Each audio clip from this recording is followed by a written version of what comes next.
privada, ¿cierto? Las APP. Las APPs, digamos, que aún no están muy bien inventadas. En Bogotá creo que hay dedicadas más de 30 para desarrollar temas como la renovación del Campín, otras tantas para sistemas de transporte y demás. Pues digamos, en el fondo se aspira a que esos proyectos, sobre todo, sean de alguna manera evaluados a la luz de una gran calidad. ¿Sí? Sí. Y detrás tienen una carga muy fuerte de factibilidad, o sea, son proyectos que en cualquier caso, así sean lo que sean, tienen que ser posibles ¿sí? Desde el punto de vista de su costo, las ventas que van a tener, el retorno que éstas se puedan dar en el tiempo para que después de 30 años o lo que se convenga, el Coliseo del Campino, o lo que fuera, o un colegio, o lo que fuera, le queda como propiedad al sector público y inicialmente financiado por un privado. Entonces, yo pienso que los concursos son válidos y ahora creo que vamos a entrar en unos detalles que me parece también interesantes que tienen que ver con cómo se juzga un concurso y cuál debería ser el proceso adecuado y cuál es un poco la experiencia que de lo que yo he vivido puedo contar, ¿vale? Sí. Vale. No, pues bienvenido acá a la Arquitertulia. Quisiera pues comenzar un poco con ese tema de la logística de los concursos, o sea, cuéntanos un poco normalmente cuántos jurados son en un concurso, quién los elige, ¿sí? ¿Qué características debe tener un jurado? O sea, o con qué criterios debe tener en cuenta siempre un jurado. Bueno, en general es la Sociedad Colombiana de Arquitectos la que promueve esa, por las potestades y las competencias que tiene a nivel nacional, pues es quien convoca un jurado, ¿cierto? En general, además, la sociedad no solamente convoca al jurado, sino promueve que proyectos de interés de las ciudades digamos, se decidan a través de un concurso, ¿cierto? Hay que decir que las entidades públicas no están obligadas a hacer un concurso. La empresa de renovación urbana, por ejemplo, de hecho, que es una empresa industrial y comercial, o sea, que se rige mucho por el derecho privado, casi que es una empresa pública, pero funciona como una privada, pues tiene la potestad de decidir bajo qué modalidad puede escoger un proyecto, ¿cierto? Pero, digamos, repito, digamos, sobre todo por lograr una cierta transparencia en los procesos, pues se contrata como intermediario, como gestor a la Sociedad Colombiana de Arquitectos. Ellos, de hecho, constantemente están promoviéndose ante las entidades públicas y demás. Ellos, de acuerdo al perfil del tipo de concurso, porque los concursos pues los hay de muchos tipos, obviamente hay muy especializados cuando se trata, por ejemplo, de un hospital, ¿cierto? Es un tipo de proyecto que requiere un nivel de proximidad al tema de unos requerimientos técnicos muy específicos que no puede cualquier arquitecto, por el hecho de ser arquitecto, afrontar de manera satisfactoria, ¿cierto? Hay otros que pueden ser mucho más abiertos, si bien hay unos concursos que son solamente de ideas, ¿cierto? Que se enfrentan a una idea general de lo que puede llegar a ser un proyecto para la ciudad. Hay otros que son mucho más de detalle, que tienen que solucionar problemas constructivos y demás. O sea que ya en esos dos tipos de concursos puede haber dos equipos muy distintos.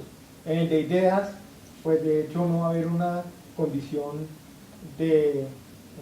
constructiva ni de costos tan importante, pero en un concurso ya de un edificio, como supongo que fue ese concurso aquí de la facultad, pues tenía otros componentes. Allí, por lo que yo supe, había componente urbanístico, ya ahora quiero hacer una anotación respecto de ese concurso, por ejemplo, y un componente arquitectónico y un programa específico muy definido, arquitectónico, y en el fondo lo que se premia en buena medida es el haber respondido satisfactoriamente a ese programa con ciertas condiciones de área máxima, etcétera. Bueno, y existen proyectos también o concursos eminentemente dirigidos al tema urbanístico. Entonces ya no están enfrentados tanto a un tema arquitectónico, sino a un tema de una escala 5.000 o una escala 10.000, en donde de alguna manera el proyecto que se plantee tiene que responder adecuadamente a unas circunstancias de la ciudad donde se va a implantar. Y en cada uno de ellos, pues obviamente, en general, los que yo he estado son concursos en general un número no par, ¿cierto? Para que haya en cualquier caso una decisión. y siempre se trata de unas 5 personas, por lo general. Yo estuve, por ejemplo, en algún momento acompañando el concurso, ¿no? Como parte del concurso de la Plaza de la Hoja, ¿cierto? Sí. De hecho, porque la Plaza de la Hoja la tenía a mi cargo, en su momento ese era un proyecto que originalmente estaba destinado a que allí se asentara el centro administrativo distrital, ¿verdad? Hoy por hoy el distrito tiene todas sus entidades dispersas en muchos sitios y pagando arriendo. Entonces, ese lote lo tenía la empresa de renovación urbana y tenía un perfil de proyecto ya que ha sido definido a través de un concurso para que allí se fueran 16 entidades en un solo edificio, y ese proyecto después se terminó siendo La Plaza de la Hoja. lo que hoy estamos viendo que se concreta como Plaza de la Hoja, ¿cierto? Sí. Ese es en general la forma como la sociedad colombiana, ella decide en el fondo, de acuerdo al tipo de proyecto, quiénes son los que deben ser cobrar como jurados. Y en esto, pues bueno, hay siempre unos términos de referencia a esos concursos que, a mi modo de ver, tienen que ser en cualquier caso el referente para que un jurado emita un concepto a favor o en contra de un proyecto. O sea, aunque en la práctica sí que, como somos humanos, algunos jurados tienen una simpatía, ¿cierto? Sí. Por su formación y por su ideología, de alguna manera, sienten más simpatía por unos proyectos que otros. Esa simpatía, en el fondo, tiene que ser contrastada con unos términos de referencia de concurso muy estrictos, que fueron, entre otras cosas, el referente para que la gente concursara y planteara un proyecto. O sea, cuando uno hace un proyecto, lo que hace en el fondo es tratar de dar respuesta a una serie de requerimientos específicos que están en los términos de referencia, y de la misma manera el jurado tendría que enfrentarse a esos términos de referencia para saber quién fue quien dio la respuesta más adecuada, más allá de si no es de su mayor agrado desde el punto de vista estético o lo que fuera. Por lo general, y lo digo así, en general los arquitectos tenemos ese problema, o no sé si es cualidad, y es que tenemos de alguna manera un compromiso ideológico y estético y digamos de formación con cierto tipo de arquitectura. Yo al respecto inclusive leo, no sé si ustedes leen este blog, esta página que se llama Torre de Babel, ¿sí la han leído? Sí.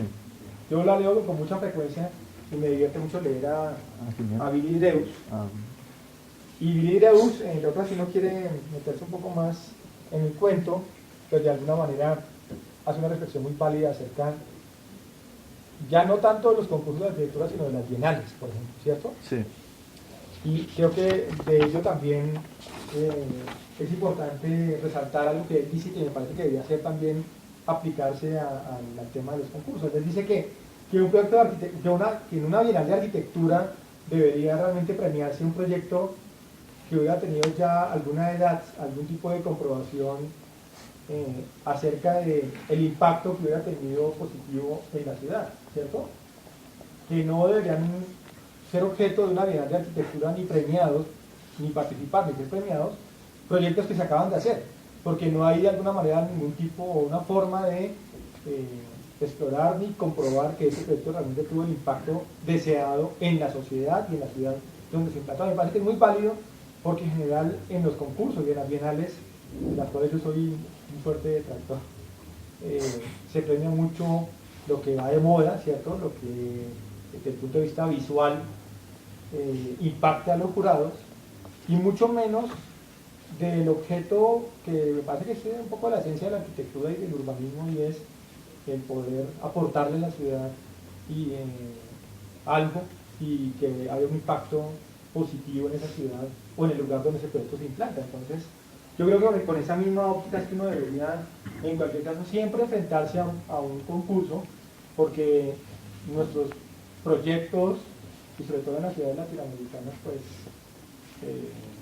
casi que se puede pensar que son proyectos para toda la vida, ¿no? Es decir, lo que uno haga en una ciudad va a perdurar durante largos años, y creo que es una responsabilidad muy grande el poder decidir qué queda en una ciudad, qué hace parte de esa ciudad y una sociedad, y con esa óptica es que uno debería de alguna manera mirar y buscar los proyectos, no dejándose llevar eminentemente por simpatías o por la habilidad de los concursantes para descrestar al jurado, ¿cierto? Sí. Y si hay jurados que se dejan descrestar realmente, ¿sí? Ahora bien, nosotros, yo pienso que detrás de todo esto tiene que haber, en el perfil de un jurado tiene que haber una formación y una cierta experiencia en realización de proyectos. Creo que la práctica profesional le permite a los jurados también saber qué es posible y qué no es posible hacer. Es decir, que a veces, muchas veces pasa que lo que se plantea en un proyecto a nivel de un concurso puede parecer muy pertinente y desde el punto de vista formal correcto, pero que ya en la práctica sea muy difícil construirlo. Pasaba, no sé si pase todavía mucha frecuencia, que alguien que se ganaba un concurso después tenía ya para construirlo que cambiarlo todo, ¿sí? O sea, el proyecto tenía que cambiarlo todo para que en realidad ese proyecto, yo, entre otras cosas, por ejemplo, de lo que pues me acuerdo por allá cuando salí de la universidad, pues fue el concurso de la iglesia de Ciudad Salitre, ¿no? Sí. Que ganó el primer premio de Masanti. La medalla milagrosa. ¿Cómo es? La medalla milagrosa. ¿Sí, así se llama? sobre todo medalla milagrosa para Masanti, porque ustedes han tenido un éxito en hacer y en ver proyectos. Yo no sabía que esa fuese de Masanti. Sí, entonces yo me acuerdo de ese concurso y pues obviamente lo que se construyó pues de alguna manera es una versión pobre de lo que él planteó desde el punto de vista volumétrico, porque ya en la práctica de hacer lo que él planteaba constructivamente era con un presupuesto real, ¿cierto? Era difícil y tocó adaptarlo, ¿cierto? Tocó adaptarlo a un presupuesto y eso puede malograr una buena idea, ¿cierto? Claro. O sea, si no se tiene muy claro y no se le pone a los concursantes eso como una base y como un requerimiento, una reflexión acerca de lo que puede llegar a costar, pues pueda que la idea sea maravillosa, pero en la práctica la ciudad se queda con la versión mala de esa. O sea, preferible que, es decir, en el papel quedó muy bien, pero ya en la construcción quedó mal y la ciudad es la que de alguna manera tiene que soportar ese proyecto durante los años. Entonces, desde el año 89-90 ese proyecto, ese concurso, y sí creo que es un ejemplo de lo que pasa muchas veces, y es que el que se gana el concurso después tiene que modificar sustancialmente la idea y se transforma a tal punto que pues ya deja de ser el proyecto que se ganó el concurso, ¿no? Eso ha pasado. Vale. Digamos, tú hablas de tres cosas que me gusta bastante, que son como esos fundamentos de lo que debe ser aceptable en un concurso cuando uno se vaya a presentar, que es que sea factible, ¿sí? Lo primero que mencionaste, que tenga un valor perdurable, ¿no? Que soporte el tiempo, se podría decir, y que cumpla las directrices, ¿no? Que dice el concurso, de cierta forma. De acuerdo. Y eso es como, me imagino, esa primera mirada, ¿no? Ese primer filtro que ustedes como jurados tienen, pero luego, ¿qué es lo que empieza a llamar la atención de un jurado cuando ya eso lo cumple, listo, ya cumplió la lista de mercado? Ahora, dígame, ¿qué es lo que propone? Me parece muy claro, pero en realidad cuando los 5 jurados se sientan a hablar sobre el proyecto, para cada uno es correcto o los proyectos cumplieron de una manera o respondieron a los términos de referencia, pero todos están en desacuerdo sobre qué proyectos cumplieron con los términos de referencia. Va a ser como un objetivo, pero en la práctica cada quien dice, no, este sí respondió por tales y tales razones, ¿cierto? Sí. Y el otro dice, no, ese no cumplió, pero el que estoy proponiendo yo sí. Y siempre se da una discusión muy fuerte, que pues obviamente al final solamente se salda con que alguien de alguna manera dé el brazo a torcer. El que lo dé. ¿Sí? Es muy humano, de alguna manera, digamos que en la arquitectura en últimas pues tiene ese componente que requiere alguna medida de subjetividad, ¿cierto? No necesariamente es una ciencia exacta, y en ese sentido no es una ciencia quizás, ¿no? Y lo otro es que, digamos, cada uno de nosotros, de acuerdo a su formación, entiende los proyectos de una manera distinta. Por ejemplo, en Colombia sí aquí hay una gran dificultad para que se juzguen proyectos urbanísticos. Es más fácil, hay más oficio en juzgar un proyecto arquitectónico y no un urbanístico, porque en realidad nuestra cultura urbanística es relativamente joven, ¿cierto? Cuando yo me fui a Italia para estudiar, pues, uno que otro de nosotros salían, después hubo una onda impresionante de estudiantes que iban para Barcelona especialmente, ¿cierto? Sí. Para estar en promoción. Y ya hoy por hoy es bastante natural que cualquier persona Sí, vaya a encuentre ser en una el forma de exterior. irse y estudiar afuera. Ya ustedes que tienen 3, 4, 5 lenguas, pues Holanda, Alemania, Francia, ¿cierto? En esa época realmente éramos pocos los que tenían la inquietud de irnos en general. Además, las facultades no necesariamente hacían del urbanismo algo muy agradable, porque los profesores en general tampoco tenían una fuerte escuela de cómo aproximar y encariñar a los estudiantes con el tema urbanístico, que era un tema absolutamente, inclusive ajeno a la arquitectura. Hoy por hoy ya vemos que es un tema muy próximo y hace parte de la arquitectura de la ciudad, pero en ese momento no. Entonces, solo ahora hay mayor proximidad de los estudiantes con el tema urbanístico, y en general en el país, digamos, hay muy poca cultura urbanística para poder mirar objetivamente un proyecto, lo cual se refleja mucho en las bienales. Si ustedes miran las bienales, en general hay mucha confusión acerca de lo que es ordenamiento urbano, urbanismo, planeación urbana. La misma Sociedad Colombiana de Arquitectos, como no lo entiende todo, lo es un solo paquete. Entonces, no saben qué es diseño urbano, no saben qué es planeación urbana, no saben qué es urbanismo. Y todo como que está mezclado de alguna manera, porque no hay ni siquiera la conciencia de qué es una cosa o qué es la otra. Y sobre ese tipo de proyectos hay grandes dificultades para poder, ahora que lo mencionabas tú, lo estábamos hablando, pues, el proyecto del CAN, Sí, ¿cierto? Un proyecto de esa mírala, ahí está. escala. Ahí está. Que ese proyecto se lo ganó mi socio con Lorenzo Culhas. Castro y con Culhas.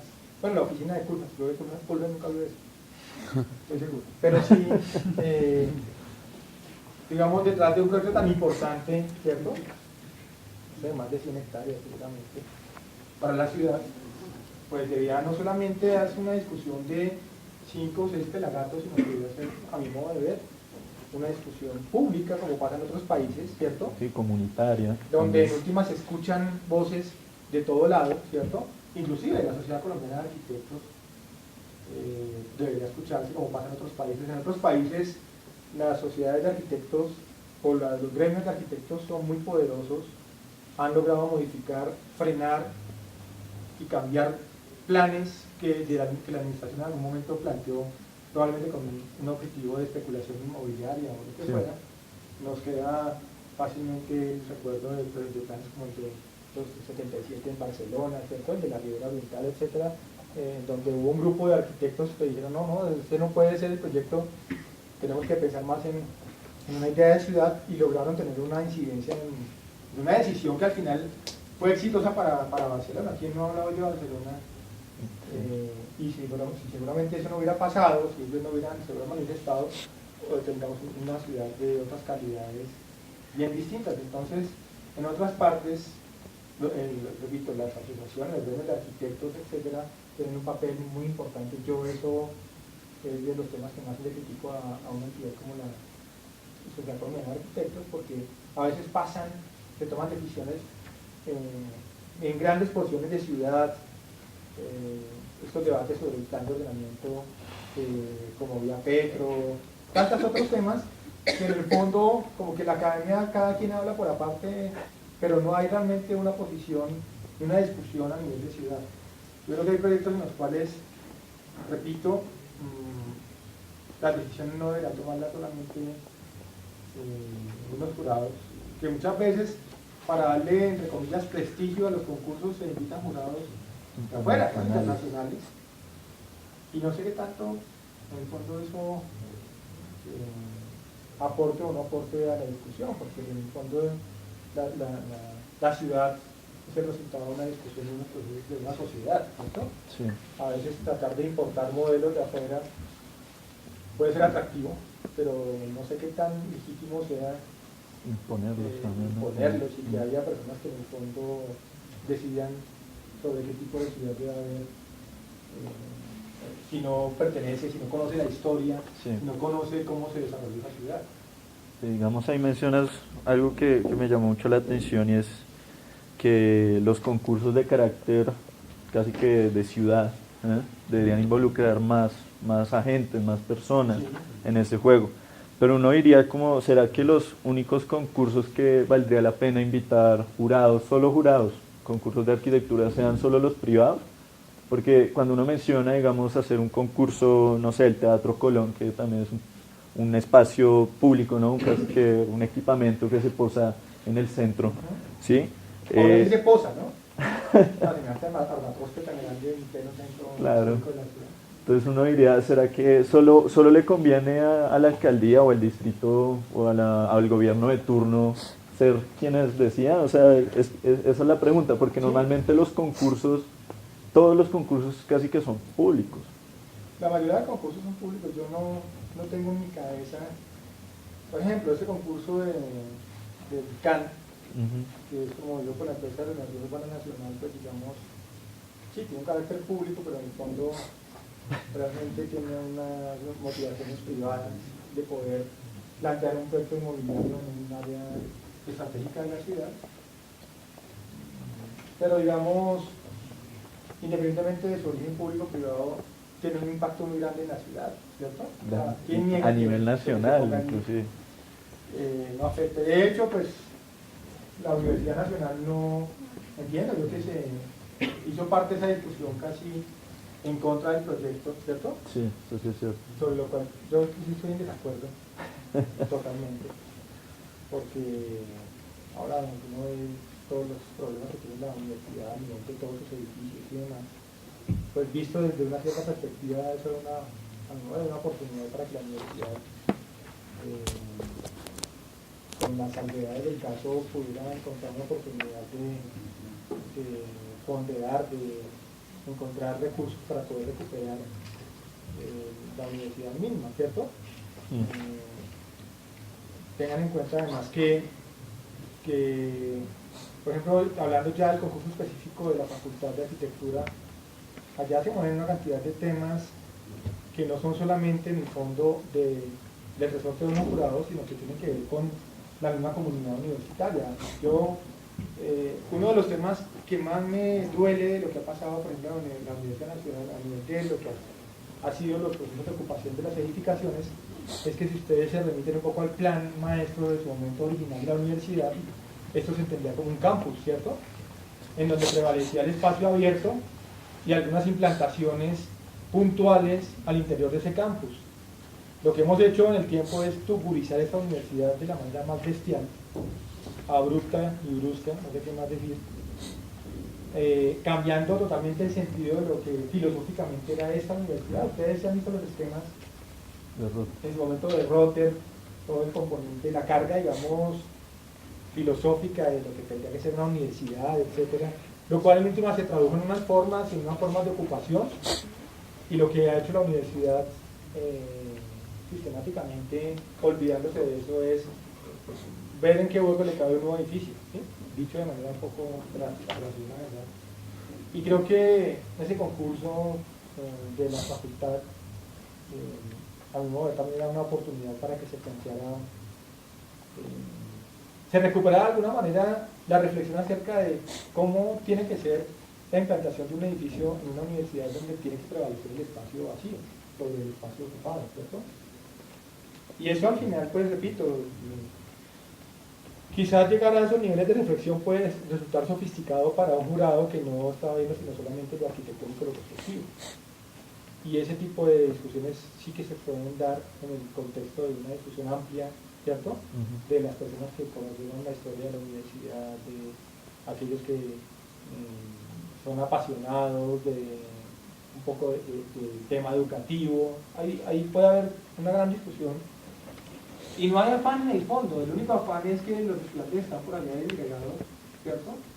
Pero como decíamos ahorita, que se haya emitido un veredicto sobre ese concurso no implicó que ya estén ustedes en una sede lujosa donde siguen estando por allá todos, porque hay un problema de orden presupuestal también que impide que ese sueño dorado se pueda cumplir, ¿cierto? Independientemente de la calidad o no de los proyectos. Entonces yo sí creo que en general los proyectos, por tratarse de una parte importante, normalmente es así, están referidos a una parte importante de la ciudad, deberían tener una discusión más amplia. Ahora bien, sin caer en el tampoco peligro de siendo tan amplia que nunca se decía nada, ¿no? Porque nadie se comprometa con emitir un veredicto sobre el proyecto. Lo que sí creo es que sí hay un gran compromiso de los jurados, o tiene que haber, sabiendo que lo que decían es lo que va a quedar de alguna manera en un pedazo de ciudad por 100, 200 o 300 años.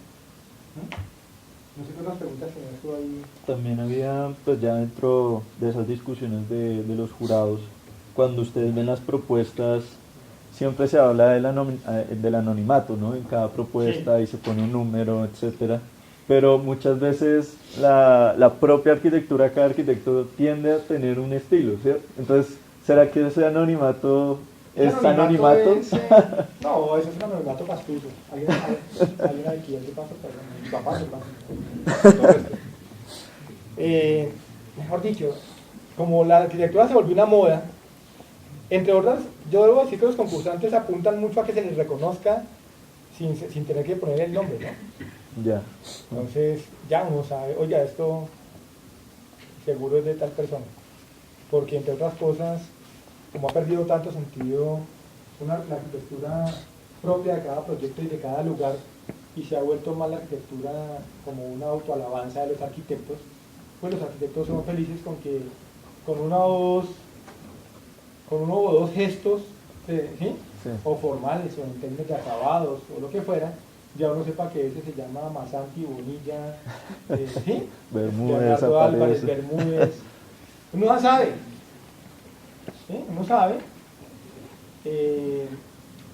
Pero digamos, no creas, digamos, repito, en tanto humanos, pues muchas personas, y ya presumiendo quién es el autor de uno u otra propuesta, pues tiran para un lado o para el otro. Claro, entonces, ¿por qué, digamos, seguir con esa idea del anonimato? O sea, ¿por qué nace al igual el anonimato si... Pues yo creo que hace parte de esa sociedad nuestra. ¿Sí? Yo creo que desconfiamos todos de todos, ¿cierto? Yo siempre me acuerdo de un amigo uruguayo, arquitecto, que tenía un cargo importante en Montevideo, y nunca superó que aquí nosotros para entrar a un edificio tuviéramos que mostrar la cédula y que nos requisaran la entrada de un edificio, ¿cierto? Y que usted, así fuera a un edificio de vivienda, no a un edificio público, le preguntaran quién es y dejaran sus datos, etc. Pero culturalmente nosotros, en el fondo, tenemos una desconfianza en los demás. Pensaría que se supone que eso blinda de alguna manera la objetividad, ¿cierto?, de los concursos. Y pues, creo que la gente, lo que decían es que más que sea, que parezca, ¿cierto? Que parezca que no sabemos quién es el que hizo la propuesta, y en esa medida se trata de preservar una cierta objetividad. A veces, y hoy por la crisis que hay de proyectos y de oportunidades de trabajo, pues los concursos, entre otras cosas, son concursos de muchísimos participantes. O sea, yo he visto concursos de 40 participantes, 50 participantes, ¿cierto? Y en esa medida creo que en un concurso de esa escala resulta muy válido que haya anonimato, ¿cierto? Sí. Quizás en un concurso más cerrados, el CAN, ese otro que vimos al comienzo, en ese participaron solamente 5 o 6 firmas, Sí. que fueron invitadas expresamente por la Empresa Nacional de Renovación Urbana. Entonces, ahí el anonimato no importa, a mi modo de ver, ¿cierto? Como en las licitaciones o los concursos que nosotros tenemos que presentar para poder ganar un plan de ordenamiento, un plan parcial o lo que fuera, pues digamos, en general, si somos poquitos, no importa el anonimato. Pero sí, cuando hay una inmensa cantidad de participantes, resulta a mi modo de ver bastante conveniente que haya anonimato y que en el fondo todo se mide con la mayor objetividad del caso. ¿Qué pasa cuando se declara desierto un concurso? O sea, entra un proceso nuevo a ejercer. No hay ninguna, legalmente, no dicho, cada concurso fija sus reglas. Sí. Y en general no hay concurso que determine que si se declara desierto haya que emprender otro proceso. Eso lo decide la entidad. Es más, de alguna manera que se declara desierto un proyecto, ¿cierto? Un concurso, implica que los jurados de pronto estaban viendo lo que más le convenía a ese proyecto, y a la entidad y a la ciudad, y en el fondo no vio conveniente que alguna de las propuestas fuera construible o elegible, ¿cierto? Sí. Creo que eso resulta de todas formas pues positivo, es un desgaste, porque el objetivo de un concurso es que alguien lo gane claramente, un desgaste porque los concursos también están nuevamente aplicados a áreas de la ciudad que requieren que el proyecto se realice en el corto plazo, ¿cierto? Y de alguna manera es un fracaso, ¿cierto? Ahora bien, pues, digamos, pasa en algunos concursos que no hay un primer lugar, pero que el segundo, pues, o se le otorga al segundo con algunas observaciones. Pasa también muchas veces, y eso yo creo que no es muy conveniente, pero sí ha habido concursos en los cuales casi que se pretende que haya una mezcla de varios proyectos, ¿cierto? Para ya el proyecto construible, ¿cierto? Un pedacito de cada uno. Sí, una especie de potpurrí arquitectónico, y eso sí, ha pasado, o sea, que usted dice, está bien, pero tome tal tema de tal propuesta, ¿cierto? Sí. Y a veces eso está muy estipulado en los concursos, o sea, se aclara que puede llegar a suceder eso, para que no haya de alguna manera después una demanda por derechos de autor. Pasa muchas veces eso, y creo que es decir, si se declara de cierto, me parece que es porque hubo una reflexión de los jurados que llegó a tomar una decisión tan dura, porque no es fácil para un jurado, en ningún caso, declarar de cierto un concurso, por las implicaciones que tiene desde el punto de vista de una plata que se gastó de una entidad pública o privada y de un cierto afán de construir un proyecto, y por eso se gastó el concurso, pero es una decisión dura, pero me parece que es adecuado que eso suceda también. Ya, digamos tú cuando, antes de la arquitectura, estamos hablando un poco de que habías participado en la Bienal de Estudiantes. Entonces, sí, jurado de la última Bienal de Estudiantes del año pasado. Sí. Entonces, si hablemos un poco, pues, ya no tan serio en el término de si se construye o no, o sea, sí. Ya en el ámbito académico y estudiantil, ya qué directrices se tienen en cuenta, o tal vez es un poco más relajado ese proceso de elegir a un ganador. No es más relajado, yo pienso que allí hay varias, no es sencillo, digamos, desde el punto de vista eminentemente académico, digamos, seleccionar un proyecto porque ahí hay variables que hay que tomar en consideración. Digamos, muchas veces uno ve, me parece que es oportuno, ve cómo se inserta el proyecto en un cierto programa de universidad. Ah, ya. ¿Sí? Porque no todas las universidades apuntan al mismo objetivo, entonces hay unas que tienen énfasis en ciertos aspectos, ¿cierto? Sí, entonces se empieza a ver más como el estilo. Sí, o qué tanto es propio de los estudiantes y qué tanto es una imposición o una regla de juego propia de la universidad, de lo enseñado, de la facultad o de un director porque ahí son trabajos de grado, ¿cierto? Sí. Entonces muchas veces uno lo que ve es la mano, o sea, el estudiante que le dibuja al profesor su idea maravillosa, y entonces eso se percibe bastante bien. En esas bienales hay una cosa que me parece muy bien, y es que se les obliga, bueno, por lo menos los proyectos que yo vi de estudiantes tienen una carga importante gráfica, pero también tienen que expresar las ideas a través de unos textos. La escritura. Nosotros los arquitectos tenemos una habilidad muy grande intentando, no sé por qué, porque yo creo que eso es más un tema de formación a nivel de primaria y secundaria. Saber escribir no le corresponde en ningún caso a una universidad, ¿cierto? O a la etapa de estar en la universidad, pero en general los arquitectos tenemos gruesas dificultades para poder expresarnos en público y para poder escribir. De hecho, creo que entre otras cosas, las razones por las cuales en ciertos proyectos, en ciertos ámbitos profesionales nos ha ganado la partida economistas y abogados, es porque ellos, para ellos es un hábito, es un cierto, sí. Escribir y un abogado que no sepa hablar, entonces, de que vive, ¿no? Pero en los arquitectos es una condición también muy importante. Yo creo que ahí se falla mucho a nivel de las facultades, porque en general no nos promueven el ser concretos, el ser exactos en nuestros términos. Nosotros somos muy aproximativos, y eso nos quita, digamos, de alguna manera seriedad en cualquiera de nuestras exposiciones. De hecho, hay facultades, no voy a decir cuáles, en los que inclusive el lenguaje gráfico, que es natural de los arquitectos a través de planos, casi que es opcional, entonces es más como es usted hábil manejando programas gráficos, ¿cierto? Sí. Que no son propios de la arquitectura, para poder presentar un proyecto. Y eso es válido, ¿cierto? En ciertas facultades yo sigo sosteniendo que esto es un oficio, y ese oficio tiene unos instrumentos y unas herramientas para que se pueda concretar el tipo de propuesta que nosotros hacemos. Pero sí vi muy positivo que en esa Bienal de Arquitectura Estudiantil se les obligara a escribir unos textos y a concretar, digamos, de manera literaria las ideas que habían tratado de plasmar en las propuestas, las métricas, llamémoslo así. Y se logran percibir nuevas ideas, nuevas tendencias que salen a flote, ¿no? No creería yo, no creo que además sea el objetivo de un trabajo de grado. De hecho, ahora pues, digamos que ya llevo un tiempo en la maestría de Planeación Urbana Regional de la Javeriana, la Facultad de Arquitectura, pues entiende uno que ni siquiera los trabajos de grado de maestría apuntan a generar, digamos, nuevas propuestas.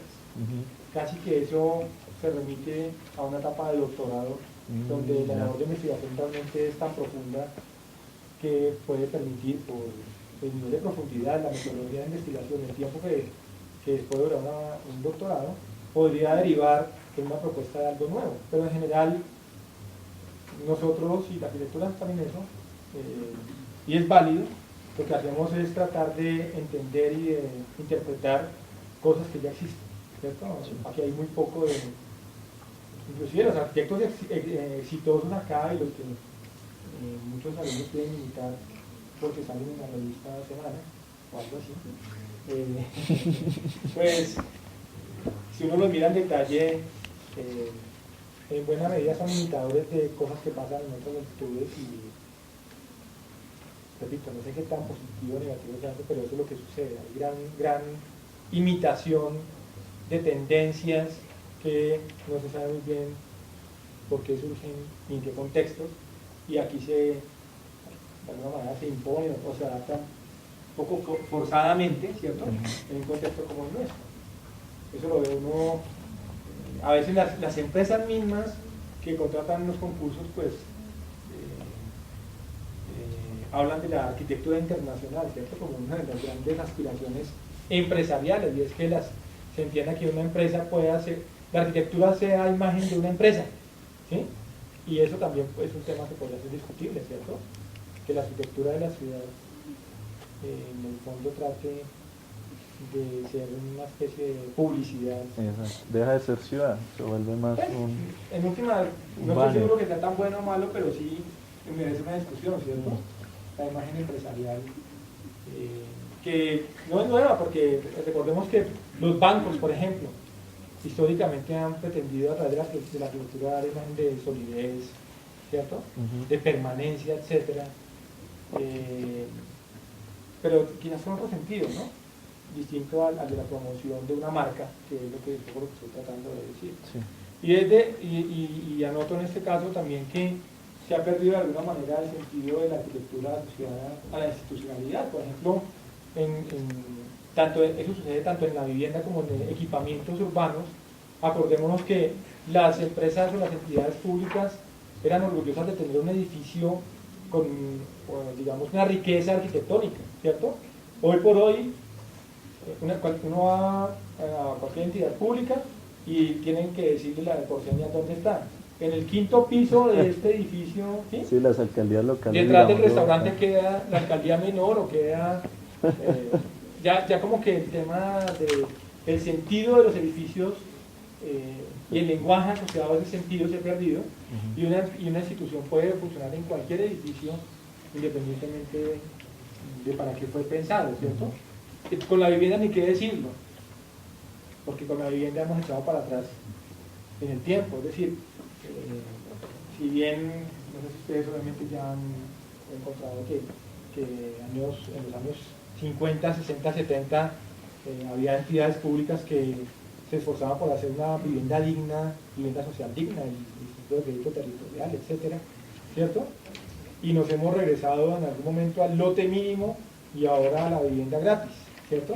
Sí. Entonces, como que hemos echado para atrás en ciertos temas, y creo que de hecho los concursos serían una excelente oportunidad para poder retomar el sentido de esos temas que hemos de alguna manera banalizado Sí. a través de programas que en últimas persiguen más propósitos políticos que de hacer ciudad. Sí. Digamos, finalizo con una pregunta e invito a los compañeros para que Sí. preparen unas preguntas, ¿vale? Entonces finalizo con una última pregunta, es sobre el futuro de los concursos, ¿no? O sea, ahorita en las anteriores arquitecturas hablábamos un poco de la participación de los usuarios dentro de las decisiones del proyectar mismo, que ya no, de pronto en el siglo XXI ya no es el arquitecto estrella o el arquitecto el único que propone nuevas ideas, sino el usuario empieza a jugar y a dialogar, ¿sí? Entonces, quería preguntarte, ¿cómo es ese futuro, cómo es el futuro de los concursos en la arquitectura, pues, a nivel nacional? Pues hombre, en general no necesariamente es el mejor por el hecho de que pensemos que las administraciones, que son las que más serían las interesadas en contratar un concurso, pues siempre tienen de por medio unos factores de tiempo apremiantes en la ejecución de proyectos y demás. Entonces, los concursos uno nota que se vuelven muy atractivos en el primer año de una administración que dura 4, que es lo que dura un alcalde en este país, ¿no? Entonces, el primer año como que todo eso estaba claramente como posibilidad dentro de la baraja de esquemas para poder sacar adelante un proyecto. Ya el segundo año, ya digo, uy, de pronto el concurso se demora porque eso requiere unos tiempos de preparación y también una ejecución del concurso y demás. Y la legislatura también, Todo, la normativa, todo claro, eso claro que toma sí. bastante. Entonces, ya en el tercer año ni lo piensan, concurso ni por nada. Pero creería yo que lejos de fortalecerse los concursos podrían debilitarse. Quizás ahora mismo por este esquema de las alianzas público-privadas, por ejemplo, sería una amenaza para los concursos, a mi modo de ver. Y es que un privado, no puede ser un público, mira en un plan de ordenamiento o en un plan de desarrollo qué proyecto se necesita y empieza a hacer los estudios, ¿cierto? Lo propone a la ciudad y pasa a las fases de prefactibilidad y factibilidad y demás, y después hace parte del concurso, la licitación de ese proyecto, ¿no? Entonces, lo que yo veo es que hay una cierta necesidad, o más bien preocupación por acudir a otros mecanismos más en donde de pronto no haya una dependencia tan fuerte de recursos públicos. Esquemas que permitan que son los privados los que realizan los proyectos, y en esa medida, allí, en ese esquema, en ese escenario, los concursos no tienen sentido. ¿Sí? Porque yo como persona que tiene una cierta capacidad profesional, económica y demás, lo que hago, que están haciendo muchas empresas, es mirar qué proyecto necesita la ciudad y en consecuencia hacer una propuesta y avanzar en ello. Y entonces lo que hace el sector público es, qué maravilla, porque yo tendría que poner solamente una pequeña cantidad de recursos y hay otro que me lo haga. Exacto. Eso yo creo que va un poco más para allá, porque en general nosotros, las administraciones públicas en este país, tienen fuertes limitaciones para poder ejecutar los proyectos que están puestos en el plan de ordenamiento o en el plan de desarrollo. Fíjense, ahorita, no sé si ustedes miraron hace 1 o 2 semanas lo que dijo la veedora distrital respecto de la ejecución de los proyectos del plan de desarrollo a nivel de Bogotá. Creo que van si bien van un 40% de la ejecución y quedan 10 meses, ¿no? 9 meses, después de 3 años y pico. Entonces, en general los funcionarios siempre buscarán una forma de poder ejecutar los proyectos con la menor cantidad de recursos públicos y casi que transfiriéndole todas las obligaciones y todos los riesgos a un privado. Yo pienso que eso pondría en riesgo muy fuertemente los concursos, porque se abren la puerta a otros sistemas en los cuales no solo se depende de recursos públicos. O sea que podrían empezar a salir nuevas empresas de renovación urbana privadas. No, empresas, cualquier empresa, Cualquiera. Ospina, Pedro Gómez, el que quiera, Sí. que son de hecho los que han propuesto las alianzas público-privadas, pues lo que hacen es encontrar oportunidades de negocio ¿cierto? Y de trabajo en temas que se han puesto en un instrumento adoptado por el municipio que se llama Plan de Ordenamiento o Plan de Desarrollo. Claro. Pues a la luz de esta administración anunció 70.000 nuevas viviendas, ¿no es cierto? O anunció el metro ligero y el metro pesado, o anunció la construcción de no sé cuántos colegios. Sí, eso sí. Quizás lo que no ha permitido que eso se mueva rápidamente es que todavía la figura legal tiene vacíos, ¿vale? Porque en general las alianzas público-privadas están pensadas sobre todo para concesiones de vías. Entonces, alguien construye una vía. Y el peaje. El peaje es la forma a través de la cual recupera durante un tiempo, 30 años la inversión, y después sueltan esa concesión y se la entregan al municipio, ¿cierto? Está muy bien pensado y está inventado y solucionado jurídicamente para vías, pero no está muy solucionado para proyectos urbanísticos o colegios, etc. Vivienda, o sea, ¿qué más quisiera un municipio que tiene un déficit de vivienda alto, que una empresa constructora de vivienda le dijera, yo se lo hago a usted y encontramos un esquema mediante el cual yo gano con un aprovechamiento? Pero es que está fácil para una vía porque usted pone el peaje, pero en vivienda ¿qué pone? Ahora temas impuesto que no. predial. Bueno, no lo va a pensar. Se agarra un poco del impuesto. Mira que hay gente perversa, ¿no? Que va a controlar todo el mundo. Que no se va bien mal. Listo, ¿qué otro tema? ¿Tienen alguna pregunta? Que sea fácil. ¿Vale? Digamos, en algún momento nos habías mencionado acerca de, bueno, creo que a lo largo de las preguntas hubo un reflejo de las falencias que la academia tiene ahorita preparando a los futuros profesionales que van a tener que encarar muchos de los problemas urbanos que cada vez se van a hacer más fuertes. Y en ese sentido, es para pedir tu opinión de si hay algunas como falencias muy específicas que se deberían considerar en los planes de estudios o en las formas en las que se hace la pedagogía en la arquitectura, o qué cosas por el otro lado pueden estar muy bien y que deberían mantenerse, reforzarse y continuarse. Sí, yo en general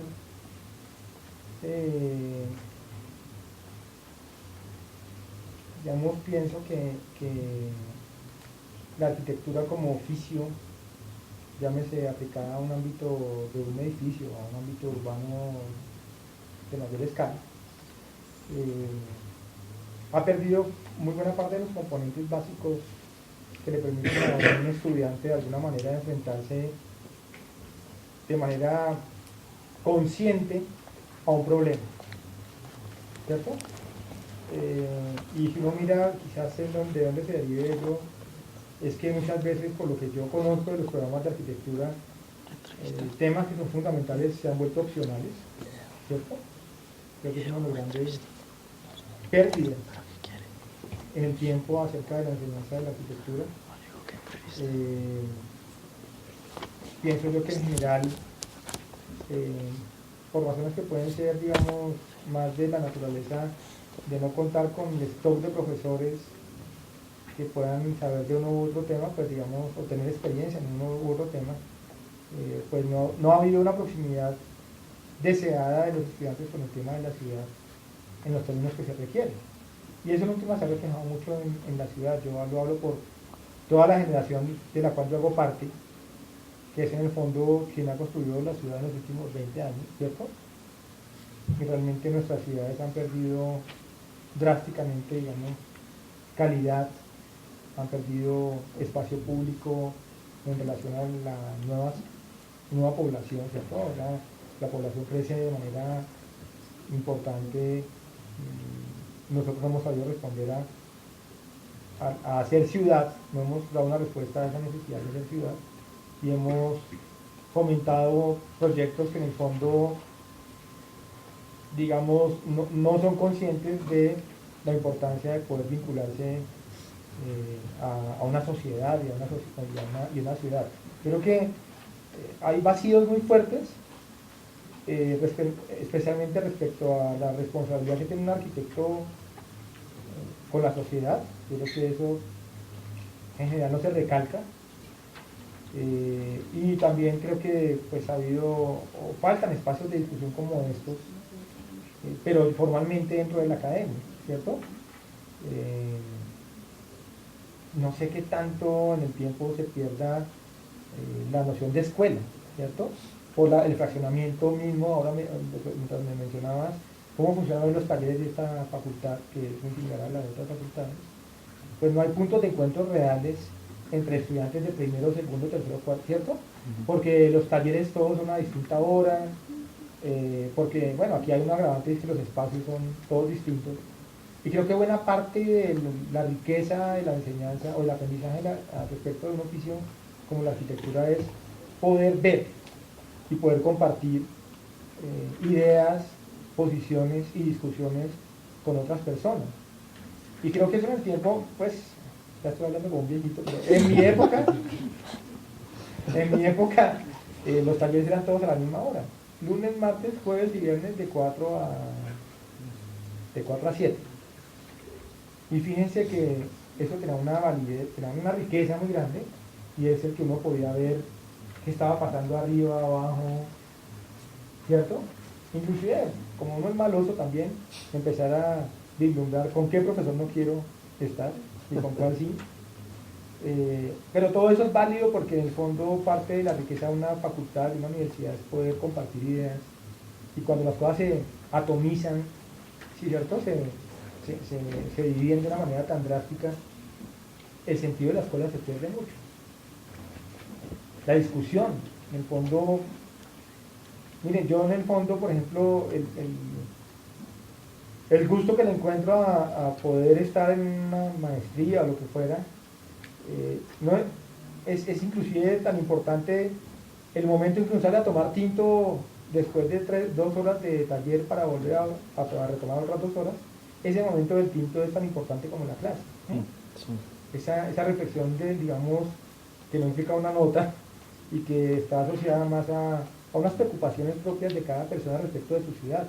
Nosotros nos enfrentamos a una situación que hoy tiene mucha fuerza más que antes, y es que hoy sobre la ciudad habla la tía Gloria de uno que hizo hasta quinto de primaria, y habla el superespecialista que ha hecho 200 doctorados, y todos hablan con la misma legitimidad y con la misma propiedad acerca de la ciudad y de la arquitectura, y nosotros en el fondo estamos perdiendo los espacios en los cuales podemos generar discusiones y hablar con otras personas, no solo de otros semestres, sino de otras. Vas a hablar con Edgar, listo.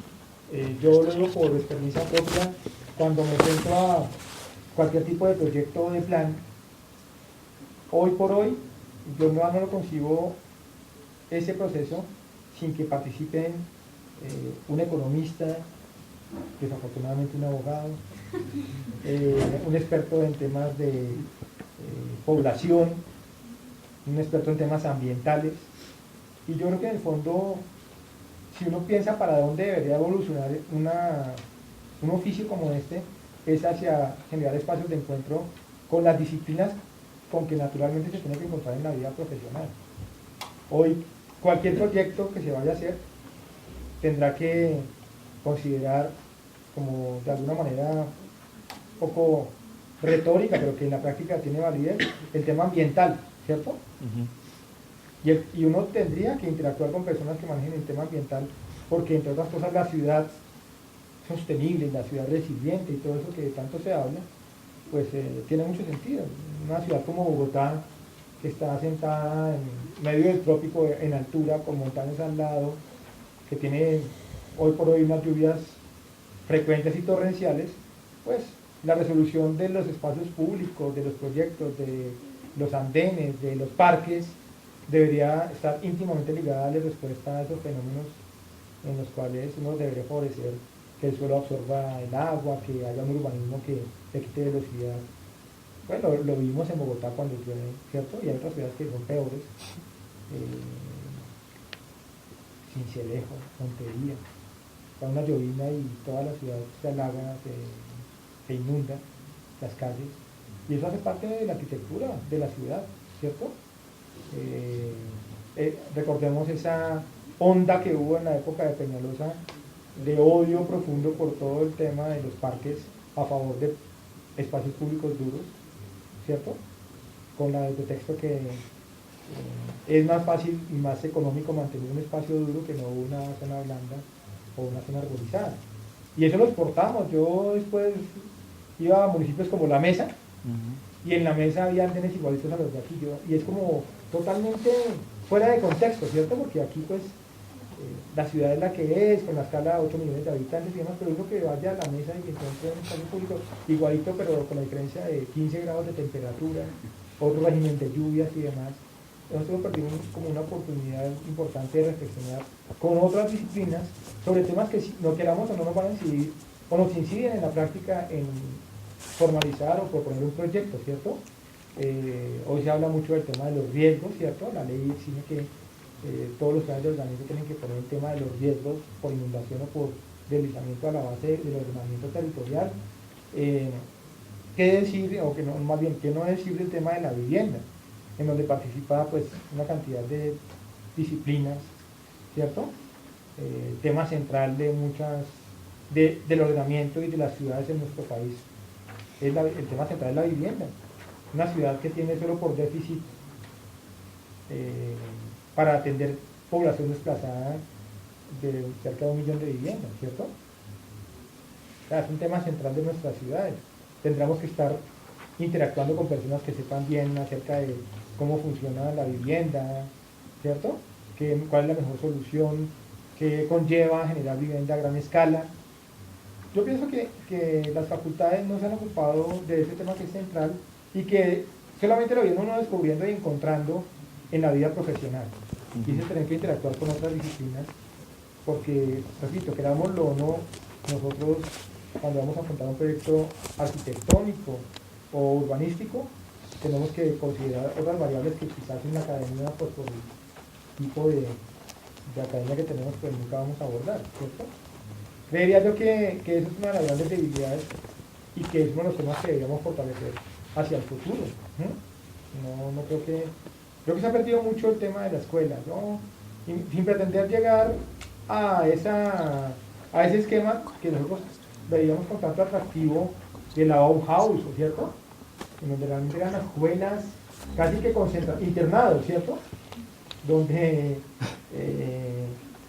había una escuela, había una ideología, había una posición respecto de, no solo de la ciudad, sino del espacio, de la forma, ¿cierto? Se metía con el arte. Y como que buena parte de lo que nos atrajo en su momento a nosotros para la ciudad de arquitectura está asociado a esas cosas que pasaban en algún momento y que entendían al arquitecto como una persona íntegra, ¿cierto?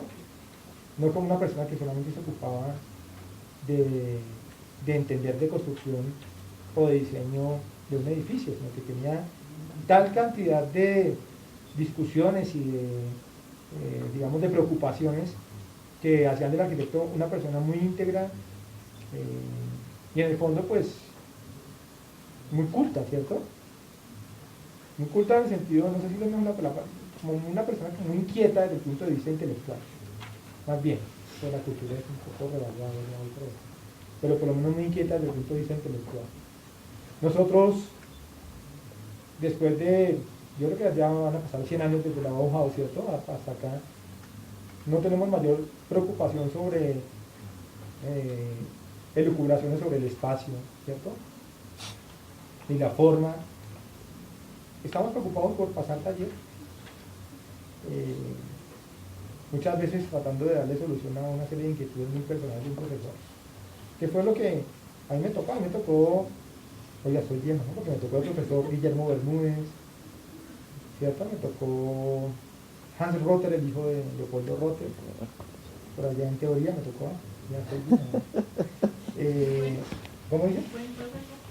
Hans Rotter, sí, claro, con una gran componente muy formal, o sea, una persona muy estricta, y con grandes inquietudes acerca de temas que nos parecen banales hoy, pero que son muy importantes, y es cómo la ciudad tiene que responder a una localización específica en la tierra, ¿cierto?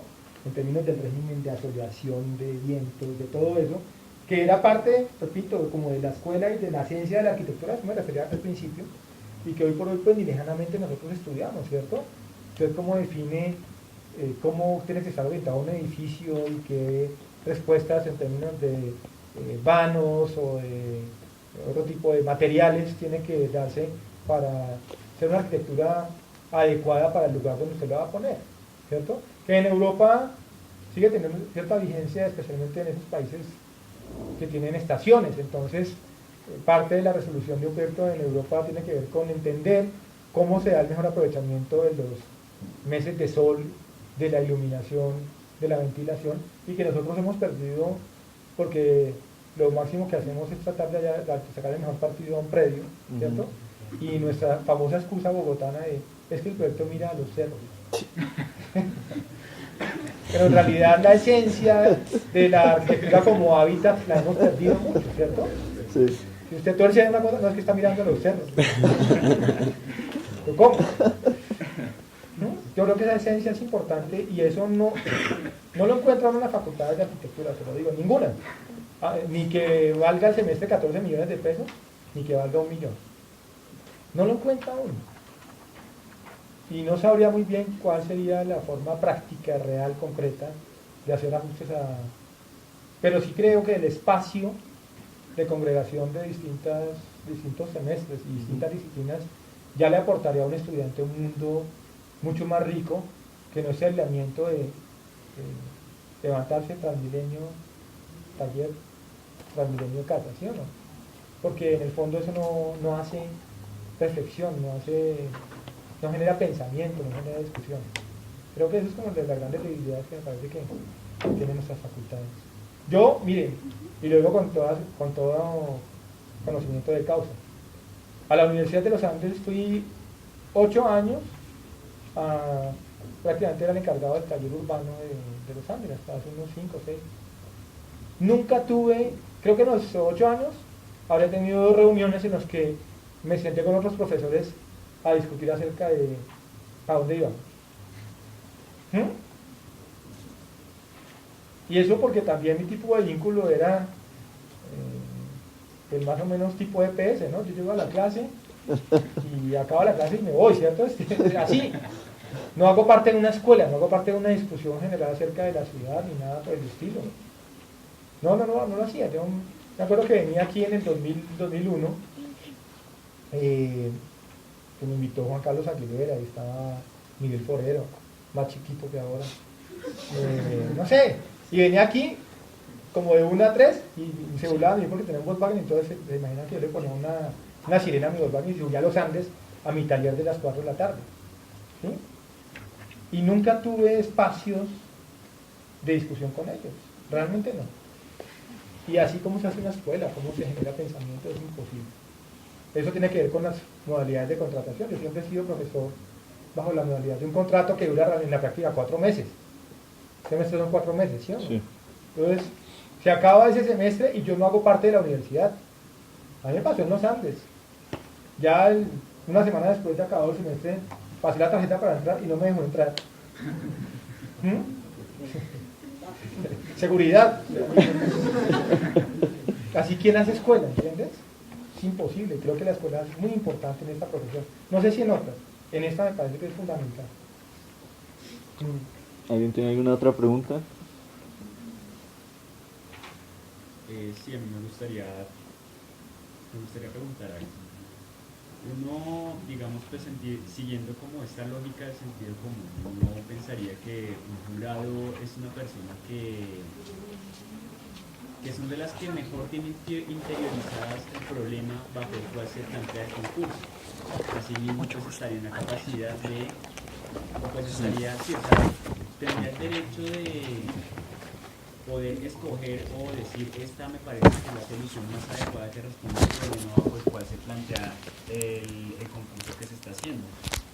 Pero eso es algo que la verdad a mí me intriga mucho ver cómo el jurado hay veces que son personas que uno pensaría en primera instancia que no tienen como mayor conocimiento de este problema. Uno ve concursos como por ejemplo en la Cinemateca que traen personas que si bien serán muy eruditas en lo que dicen, son extranjeros que no, digamos, uno pensaría que no asimilan el problema en sí en su totalidad. Digamos, por ejemplo, a mí me gusta de este concurso de artes que pusieron jurados que saben lo que necesita lo que necesita la universidad. Por ejemplo, ahí está la profesora Silvia Arango, y pues la profesora, pues para conocimiento de todos, sabemos que es una persona que es de las personas que más sabe acerca de contexto arquitectónico y cultural acá de la universidad hoy por hoy, dada su experiencia como profesora. Y pues ya fue profesora mía también, ¿no? El primer 5 que puso ella me lo puso. Entonces, pues a lo que voy es, ¿bajo qué criterios se selecciona un jurado desde ese punto de vista? Y un jurado que también preparado, o sea, qué tan, ¿cómo decirlo? ¿Qué tan interiorizado tiene? Sí, qué tan interiorizado tiene el problema bajo el cual se plantea el concurso. Mira, yo creo que, digamos, en buena onda, y pues teniendo buena fe siempre, creería yo que las cosas de los jurados hacen tratando de cubrir todas las áreas y las complejidades de un proyecto, ¿de acuerdo? Entonces, como bien lo decías, digamos, puede haber una persona que de la discusión y defienda mucho el valor, digamos, de patrimonial, y histórico y demás de un proyecto, pero también puede haber otra persona que se ocupe mucho más de estar atento y tener toda la capacidad técnica para evaluar una propuesta formal y constructiva, ¿cierto? Y el otro quizás, que en todo proyecto de este tipo me parece que es importante, es aquel que tenga todo el bagaje para poder entender cuál es el planteamiento de ese proyecto respecto al tipo de ciudad que está planteando, el tipo, ¿cierto? Y bueno, digamos, entiendo que en el fondo lo que se trata de hacer es eso, por parte de las entidades y la Sociedad Colombiana de Arquitectos. Ahora bien, ¿qué tan interiorizado está todo el paquete de términos de referencia de un proyecto? Pues eso sí es, veo uno todo tipo de situaciones, la verdad. Desde la persona que juicioso se sentó a mirar, ¿cierto? Cada uno de los requerimientos y a mirar los proyectos en función de esos requerimientos, ¿cierto? Y del que no fue muy juicioso, como todo en la vida, ¿cierto? No todos tenemos el mismo nivel de rigor. Debería haber un altísimo nivel de rigor en ese tipo de situaciones. Pero en general no siempre se da. Hay personas que o estaban en concursos donde no todos los jurados se han leído ni siquiera por encima los términos, con el solo título van un poco a enfrentarse a decir cuál proyecto responde mejor a unas expectativas. Ahí a veces lo que pasa es que resulta importante que por parte de la entidad que organiza el concurso, la Sociedad Colombiana, o lo que sea, debe haber alguien siempre recordando y enfatizando los puntos centrales a los cuales se aspira con el concurso. Y creo que es una función válida y en general esa discusión se da con esos términos, ¿cierto? ¿Cómo es el procedimiento ya mismo de un concurso cuando la gente se sienta a juzgar? Pues siempre hay un momento en el cual uno no quiere que nadie le diga a uno nada y uno totalmente solo pueda enfrentarse a mirar las propuestas, y siempre hay un momento también de discusión por parte de los jurados, inevitable y pues necesario, acerca de cuáles, después de uno personalmente toma sus notas y uno ya, digamos, expone sus argumentos acerca de cuál le parece que responde mejor a la mayor cantidad de variables posibles. Es muy difícil que un solo proyecto responda de manera satisfactoria a todas las variables. En general hay proyectos que tienen algún vacío. Lo que es importante es saber si ese vacío qué peso tiene sobre todo el conjunto de la propuesta, ¿cierto? Es un vacío demasiado grande, pues, y es fundamental, ¿cierto? Aquí hay un tema también jurídico, ¿cierto? Y es que en general se tiene que salvaguardar que quien gane el concurso, o el proyecto que gane el concurso, responda de manera estricta a los requerimientos, porque es válido pues que si el jurado llegara a equivocarse a ese respecto, pues otro concursante tuviera la potestad o digamos el derecho a demandar, ¿cierto?, el resultado del concurso. Entonces, a mi modo, es una gran responsabilidad. Se trata de hacer lo mejor posible en términos de escoger a los jurados por parte de las entidades que los organizan. Pero sí, repito, somos humanos y uno ve regularmente en esos concursos que hay una o dos personas, jurados, que no han tenido el rigor de leerse muy bien los términos de referencia y que en cambio sí tratan de imponer un poco los gustos, ¿cierto? Que es lo que en la academia también pasa mucho, ¿no? Cuando ustedes intentan presentar un proyecto allá en taller 1, 2, 3, 4, lo que sea, desafortunadamente muchas veces se encuentra uno opiniones que no son rigurosas, así es el problema de profesores, ¿no es cierto? Sí. Sobre eso debe haber mucho más rigor y mucho más conocimiento de cada cosa. Yo en general, en los talleres que he tenido a mi cargo en los Andes, en la Javeriana, lo que sea, si invito a alguien para que emita una opinión que no ha estado dentro del proceso de formulación de un proyecto, trato de contextualizarlo lo mejor que puedo, ¿cierto? Sí. Porque de no ser así, no creo que esa opinión pues, necesariamente aporte lo suficiente a quienes han presentado la propuesta. Eso pasa mucho. Y me preocupa mucho eso, me preocupa mucho. No tengo reparos con que vengan personas de otro lado. Tendría reparos en el caso que esas personas no estuvieran suficientemente ilustradas. No solo como en el caso de la Cinemateca, que también tuve a mi cargo ese lote allá de la 19 de Constitución en ese momento. Porque ese proyecto no es para la empresa de relación urbana, ese proyecto es para la ciudad. Entonces, y si uno mira un poco qué representa ese lugar para la ciudad de Bogotá, todo ese sector de las aguas y demás, pues lo que podría ser resultar bastante contraproducente es que un jurado que venga de afuera no entienda el sentido de ese lugar para la ciudad, ¿cierto? Creería yo que no es válido que vengan personas de afuera, pero que cuenten con toda la información y un poco con la ambientación de entender por qué ese proyecto es importante o cuáles son en últimas los temas que más deberían empezar en una propuesta en ese lugar, para no remitirse a lo formal o a lo funcional, ¿cierto? Sí. Me parece que es válido que haya gente de afuera y demás, pero realmente tendrá que haber una ambientación muy fuerte de esas personas. Bueno, vale, Bueno. pues muchísimas No, con gracias, gusto. Francisco. Voy al Un telonero aplauso. Gali Galeano y él es Juanes. ¿Telonero?